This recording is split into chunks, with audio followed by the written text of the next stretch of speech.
కేవలం 7,999 up to 10 kgs వరకు బరువు తగ్గి అధిక బరువు నుంచి వచ్చే ప్రధాన సమస్యలను దూరం చేసుకోండి. ఒక వెలుగు వెలిగి కింద పడిపోవడం అంటే ఏంటో శ్రీలీల కెరియర్ ని చూస్తే మనకు అర్థమవుతుంది.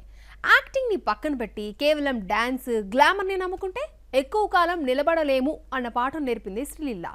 ఐరన్ లెగ్ ముద్రపడిన ఇంతకాలం నెట్టుకొచ్చిన శ్రీలీల ఇక తెలుగులో కనిపించదా? శ్రీలీలను దురదృష్టం వెంటాడుతోంది. ఏ లాంగ్వేజ్ లో ఏ సినిమా చేసినా ఫ్లాపే. ధమాకా తర్వాత సక్సెస్ లేదు. తెలుగులో 2 ఏళ్ల క్రితం సైన్ చేసిన ఉస్తాద్ భగత్ సింగ్ కూడా రిలీజ్ కావడంతో ప్రస్తుతం చేతిలో మరో మూవీ లేదు.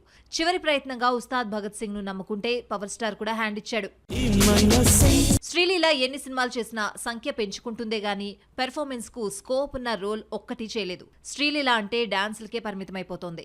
కెరియర్ కు ఉపయోగపడే మూవీ ఒక్కటి చేయలేదు. ఫ్లాప్ల మీద ఫ్లాప్లు. ఇలాంటి విమర్శలు ఎన్నొచ్చినా ఇంతకాలం ఏదో ఒక ఆఫర్ తో నెట్టుకొచ్చింది. ఇక చేతిలో ఒక్క సినిమా కూడా లేదు.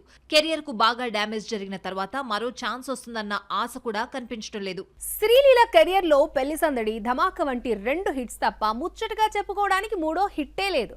భగవంత్ కేసరిలో నటించిన ఆ క్రెడిట్ చిచ్చా ఖాతాలోకి వెళ్ళిపోయింది. కథ, క్యారెక్టర్ గురించి ఆలోచించకుండా ముందు నుంచి సినిమాల మీద సినిమాలు చేసేసి ఐరన్ లెగ్ ముద్ర కొని తెచ్చుకుంది శ్రీ. గుంటూరు కారం, ఆదికేశవ, ఎక్స్ట్రాడినరీ మ్యాన్ వంటి డిజాస్టర్స్ శ్రీలీల ఇమేజ్ ను డ్యామేజ్ చేశాయి. పుష్ప 2లో కిసిక్ పుణ్యమా అని మళ్లీ గాడిలో పడింది అనుకుంటే రాబిన్ హుడ్, మాస్ జాతర ఫ్లాప్ అయ్యాయి. కన్నడ సినిమా జూనియర్ తో మరోసారి ఫ్లాప్ చూసింది. ఉస్తాద్ తో 7వ ఫ్లాప్ చూసిన శ్రీలీల సక్సెస్ఫుల్ హీరోయిన్ అనిపించుకోవాలి అంటే తెలుగులో మరో ఛాన్స్ వచ్చేదాకా వెయిట్ చేయాలి. అదొస్తుందో రాదో కూడా తెలీదు. శ్రీలీల బాగా డాన్స్ చేస్తుంది, ఎనర్జెటిక్ గా కనిపిస్తుంది. శ్రీలీలలో ఉన్న పాజిటివ్స్ ఈ 2 మాత్రమే. పెర్ఫార్మర్ అనిపించుకోకపోయినా ఇంతకాలం నెట్టుకొచ్చింది.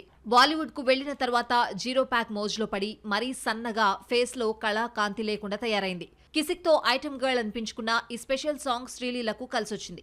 పాన్ ఇండియా ఇమేజ్ తో పాటు హిందీ ఆఫర్స్ దక్కాయి.